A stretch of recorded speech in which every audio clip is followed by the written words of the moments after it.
প্রিয় দর্শক, আজকে আপনাদেরকে দেখাতে চলেছি যে আমরা কিভাবে আমাদের লেখাগুলোকে আমাদের ইচ্ছে মতো বাঁকা, সোজা, আপনার আয়তক্ষেত্রের মতো যেমন চাই তেমন আমরা আমাদের লেখাগুলোকে লিখতে পারি।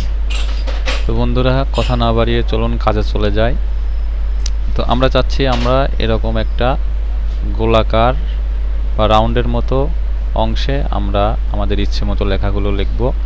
তো সেজন্য আমাদেরকে যেটা করতে হবে সেটা হলো আমরা একটা ফাইলে গেলাম, ফাইল থেকে আপনার নিউ থেকে নতুন একটা পেজ নিলাম।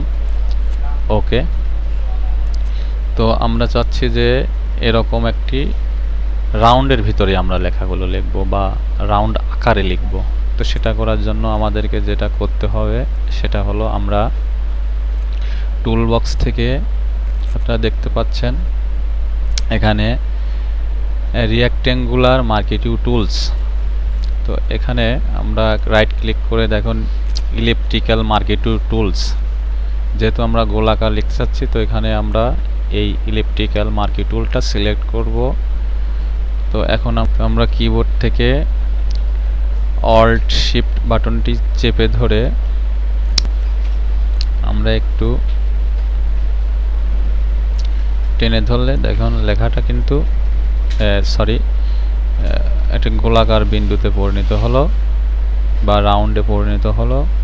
এখন আমরা চাচ্ছি যে এই রাউন্ড অংশটুকু সিলেক্ট হয়েছে, কিন্তু আমাদেরকে লেখার জন্য একটি ওয়ার্ক প্যাথ তৈরি করতে হবে। সেজন্য আমরা কি করব, আমরা কার্সরটি এখানে রেখে রাইট ক্লিক করে মেক ওয়ার্ক প্যাথ এটা সিলেক্ট করব।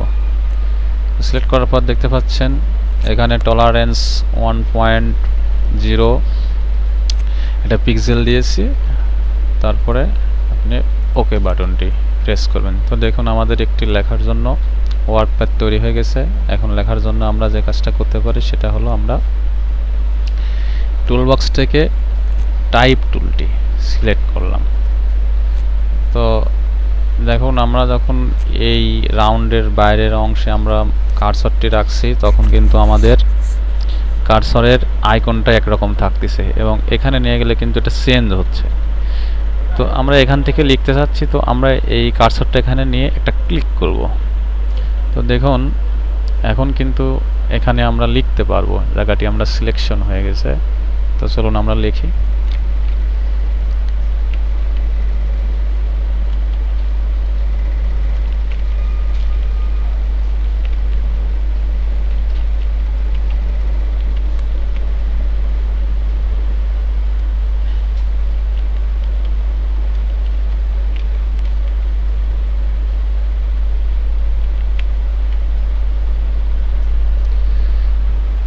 তো দেখতেই পাচ্ছেন আমাদের লেখাটা সুন্দর একটি গোলাকার সার্কেলের মতো তৈরি হয়ে গেছে। তো এখান থেকে আমরা লেখাটাকে আরও এতটুকু অংশ ফাঁকা রয়েছে, এটা আমরা ফিল আপ করার জন্য আমরা কিবোর্ড থেকে কন্ট্রোল টি প্রেস করলে আমাদের টাইপ টুল বক্সটি চলে আসবে এবং সেখান থেকে আপনি এখানে দেখতে পাচ্ছেন 200 সিলেক্ট করা আছে। এখান থেকে আমরা যদি একটু বাড়িয়ে দিই 210 বা একটু বাড়াইতে পারে 220। তো দেখুন মোটামুটি আমাদের এই লেখাটা একটি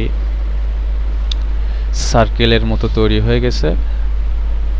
তো এখান থেকে আমরা আমাদের লেখাটাকে আমরা যদি আমরা কালার চেঞ্জ করতে চাই, তো দেখুন আমরা এই টাইপ টুলটি সিলেকশন থাকা অবস্থায় আমরা কিন্তু এখান থেকে আমাদের কালারগুলো পরিবর্তন করতে পারি। আমরা যে কালার চাই সে কালারে কিন্তু আমরা পরিবর্তন করতে পারি। তো এখানে ওকে দিলাম। তো প্রিয় দর্শক, আপনাদেরকে গোলাকার আকৃতিতে লেখা কিভাবে লেখা যায় সেটা দেখানোর চেষ্টা করেছি। তো এখন আমরা চাচ্ছি যে আমরা একটু বক্সের মতো করে লিখব। তো সেক্ষেত্রে আমাদেরকে এখান থেকে সিলেক্ট করতে হবে রিঅ্যাক্টেঙ্গুলার মার্কি টুল। সিলেক্ট করার পর আমরা এখানে একটু চাচ্ছি এরকম একটি আয়তক্ষেত্রের চারদিক দিয়ে আমরা লেখাটা লিখতে চাই। তো আমাদেরকেও একটা ওয়ার্ক প্যাথ তৈরি করতে হবে। পুনরায় আমরা আবার make work path 1.0 pixel tolerance, okay. তো পূর্বের ন্যায় আবার টাইপ টুলটি সিলেক্ট করলাম। তো আমরা এখানে কার্সরটি রাখলাম। দেখুন আমরা আবার লিখি,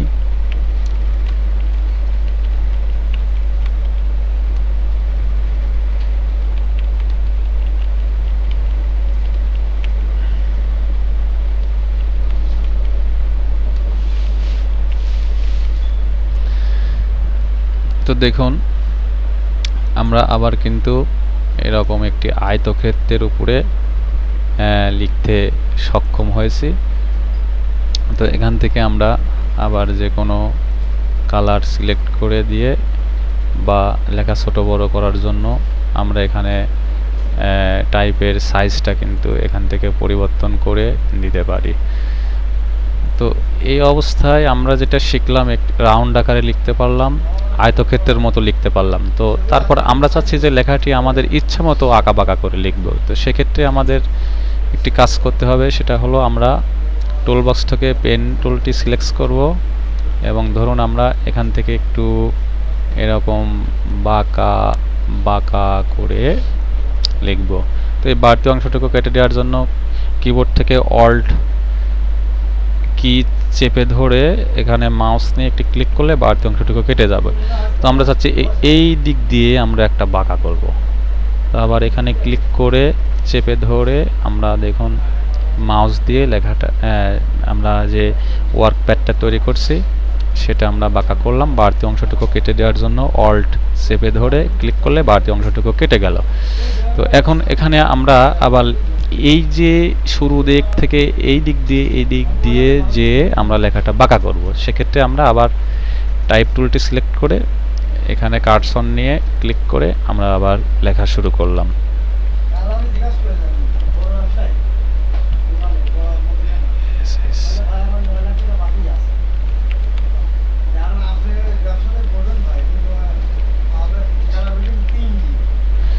তো দেখুন আমাদের এই লেখাটি কিন্তু অলরেডি আমাদের ইচ্ছা মতো আমরা যেমন চেয়েছি ঠিক তেমন বা সেই দিক দিয়ে কিন্তু লেখাটি চলে যাচ্ছে। তো এখান থেকে আমরা আবার কালারটা পরিবর্তন করতে পারি, আমরা রেড কালার দিতে পারি। তো দেখুন আমরা কিন্তু যে ধরনের লেখা লিখতে চেয়েছি সেভাবেই ঠিক আমরা আমাদের ইচ্ছা মতো লেখাগুলোকে লিখতে পেরেছি। তো প্রিয় দর্শক, আজকে এটাই মূলত আপনাদের মাঝে শেয়ার করার ভিডিও ছিল। তো ভিডিওটি যদি আসলে আপনাদের কাছে ভালো লাগে বা উপকারে আসে তাহলে অবশ্যই চ্যানেলটি সাবস্ক্রাইব করতে ভুলবেন না এবং কোনো মতামত থাকলে কমেন্ট বক্সে লিখে দিন। ধন্যবাদ ভিডিওটি দেখার জন্য। আসসালামু আলাইকুম।